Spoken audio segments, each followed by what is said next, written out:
आज आपण दोन सामान्य यूरोलॉजिकल समस्यांबद्दल बोलत आहोत. बीपीएच म्हणजेच बिनाइन प्रोस्टेटिक हायपरप्लास्मिया आणि मूत्रपिंड किंवा मूत्राशयात खड्यांची पथरीची समस्या. या समस्या दैनंदिन जीवनावर कशा प्रकारे परिणाम करतात आणि त्यासाठी कोणकोणते उपचार उपलब्ध आहेत, या प्रश्नांची उत्तरे मिळवण्यासाठी आणि गैरसमज व सत्य यातला फरक समजून घेण्यासाठी आपल्यासोबत उपस्थित आहेत पुण्याचे urologist doctor Shams Iqbal. Doctor Shams Iqbal sir, आपले स्वागत आहे. ओके सर, बीपीएच मुळे किडनी स्टोन होण्याची शक्यता आहे का? त्यामुळे त्याचा धोका वाढतो का?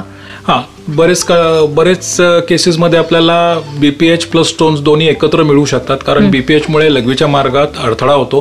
अडथळा झाल्यामुळे तिथं ब्लॅडर स्टोन्स किंवा किडनी स्टोन्स होऊ शकतात.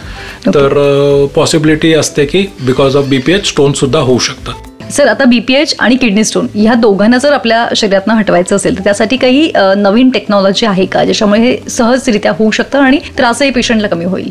बीपीएच साठी अगेन एंडोस्कोपिक ट्रीटमेंट असते. एंडोस्कोपिक ट्रीटमेंट मध्ये आपण कॉटरीननी किंवा लेझरनी ती वाढलेली ग्लँड काढू शकतो. दोन नवीन ट्रीटमेंट पण आलेत, एक रिझम किंवा वॉटर थेरपी आणि एक युरोलिफ्ट म्हणून आहे. That is for again BPH. And for stones बरेचसे ट्रीटमेंट आहेत. एंडोस्कोपिक ट्रीटमेंट्स आहेत, जसे की युरेट्रोस्कोपी आहेत, युरेटरमध्ये स्कोप घालून स्टोन्स काढण्यासाठी आहे. पीसीएनएल म्हणून आहे for removing kidney stones. Then flexible scopy and RIRS म्हणतो, ज्यांनी की आपण किडनी स्टोन्स खालून फ्लेक्झिबल दुर्बीन लेझरनी काढू शकतो. अँड ऑल्सो ESWL लिथोट्रिप्सी आहे, जे बाहेरूनच आपण व्हायब्रेट करून स्टोन्स फोडू शकतो. सर, आपल्या लाईफस्टाईलमध्ये जर आपण थोडं परिवर्तन केलं तर बीपीएच किंवा मग किडनी स्टोन ह्या दोन्ही समस्यांना आपण नियंत्रित करू शकतो का? बीपीएच मध्ये if you are having normal body weight, if you are active in life and having proper food आणि good intake of water will help reduce the symptoms of BPH. For stones again you need active lifestyle लागते. भरपूर पाणी घ्यावं, ज्यांनी की stones कमी form व्हावे, आणि जर फॉर्म झाले तर ते पाणीने डिझॉल्व्ह होऊन जातात. आणि ऍक्टिव्ह अँड हेल्दी अँड काही foods we need to avoid, like excessive protein intake आणि high salt intake should be avoided. आणि ज्यांना स्पेसिफिक आहे conditions, then they can visit the doctor. They can give specific dietary advice त्या कंडिशनसाठी. Sir, वारंवार urine होणं हे बीपीएचचं symptom आहे की आपल्याला म्हणजे किडनी स्टोनचा प्रॉब्लेम आहे, हे कसं समजायचं? नॉर्मली दोन्ही कंडिशनमध्ये हे सिम्पटम्स असू शकतात, but more often it is there in BPH. तर फॉर टू क्लॅरिफाय काय आहे ते आपल्याला काही टेस्ट करावं लागतील. टेस्ट करून त्याच्यात कळेल, नक्की सोनोग्राफी केली तर त्याच्यात कळतं की बाबा स्टोन्स आहेत का बीपीएच आहेत. And you might need to visit a urologist to get it confirm, जे काय असेल.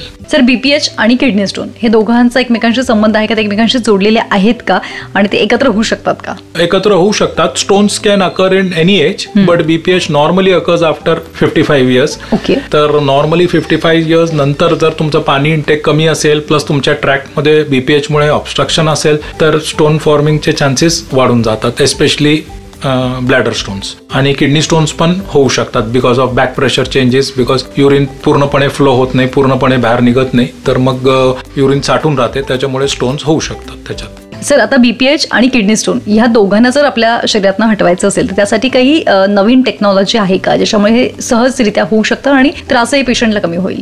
बीपीएच साठी अगेन एंडोस्कोपिक ट्रीटमेंट असते. एंडोस्कोपिक ट्रीटमेंट मध्ये आपण कॉटरीननी किंवा लेझरनी ती वाढलेली ग्लँड काढू शकतो. दोन नवीन ट्रीटमेंट पण आलेत, एक रिझम किंवा वॉटर थेरपी आणि एक युरोलिफ्ट म्हणून आहे. That is for again BPH. And for stones बरेचसे ट्रीटमेंट आहेत. एंडोस्कोपिक ट्रीटमेंट्स आहेत, जसे की युरेट्रोस्कोपी आहेत, युरेटरमध्ये स्कोप घालून स्टोन्स काढण्यासाठी आहे. पीसीएनएल म्हणून आहे for removing kidney stones. Then flexible scopy and RIRS म्हणतो, ज्यांनी की आपण किडनी स्टोन्स खालून फ्लेक्झिबल दुर्बीन लेझरनी काढू शकतो. अँड ऑल्सो ESWL लिथोट्रिप्सी आहे, जे बाहेरूनच आपण व्हायब्रेट करून स्टोन्स फोडू शकतो. सर, बीपीएच आणि किडनी स्टोन हे दोघांचा एकमेकांशी संबंध आहे का? ते एकमेकांशी जोडलेले आहेत का आणि ते एकत्र होऊ शकतात का? एकत्र होऊ शकतात. Stones can occur in any age, but BPH normally occurs after 55 years. Okay. तर नॉर्मली 55 इयर्स नंतर जर तुमचं पाणी इंटेक कमी असेल, प्लस तुमच्या ट्रॅकमध्ये बीपीएच मुळे ऑब्स्ट्रक्शन असेल, तर स्टोन फॉर्मिंगचे चान्सेस वाढून जातात, एस्पेशली ब्लॅडर स्टोन्स. आणि किडनी स्टोन्स पण होऊ शकतात because of back pressure changes, because urine पूर्णपणे फ्लो होत नाही, पूर्णपणे बाहेर निघत नाही, तर मग युरिन साठून राहते, त्याच्यामुळे स्टोन्स होऊ शकतात त्याच्यात. a public awareness initiative for prostate health.